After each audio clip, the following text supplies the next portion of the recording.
Finding digitized but unindexed records.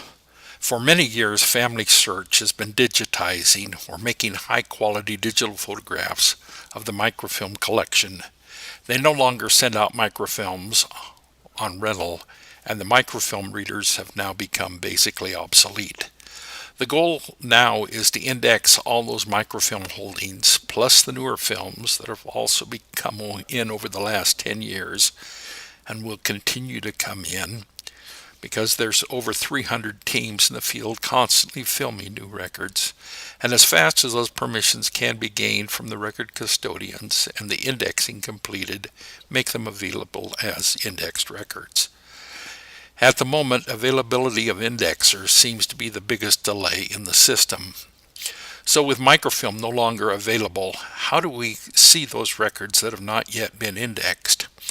They are made available as soon as they're processed, organized, and permission granted from the record custodian in organized groupings of images and located on the FamilySearch site. To see those records, go into FamilySearch.org and click on the Search tab at the top and select Records. From the map located on the right-hand side of the page, click on the region that you're interested in. Next, click on the name of the country that comes up at the top. When you find the page with the country or state that you are interested in, you will find two lists of record collections. The upper list contains collections of records that have already been indexed. Below that group is the list of collection of records that are digitized and therefore available on the computer but have not yet been indexed.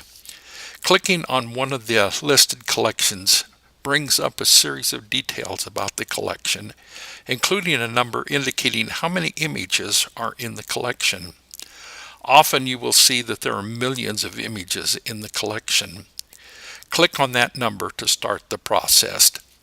The next page shows divisions or breadcrumbs within that collection, and often there may be two or more levels of these breadcrumbs, dividing up the collection into sublocations, periods of time, and record types. Following those links or breadcrumbs will normally get you down to no more than 500 images, or about the equivalent of a fifth of a roll of microfilm. From there, you'll have to review the images page by page to find the record for which you are searching. Once you find the record, make sure first that you open another tab and have open FamilySearch Family Tree to the person's detail page for the relative for whom the record pertains. Then back on the image of the event, click on the blue box to attach the image as a source to that relative so that neither you nor anyone else will have to redo the search. As a second alternative, you can place the same image as a source in your source box and be able to attach it to all family members to whom it refers. Image by image searching is tough. It was under the old microfilm system, and it remains so with the newer unindexed records. It is a little easier now because you're working with smaller groups, but most unindexed records do not have internal indexes, and you'll have to go through a big portion of the collection in order to find or rule out the existence of an event.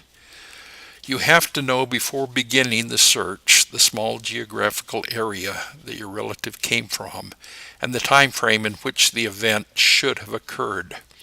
Then, of course, you'll still have the challenges of handwriting and language interpretation to overcome, but you will have the opportunities of viewing the document firsthand and interpreting it for yourself rather than depending on others.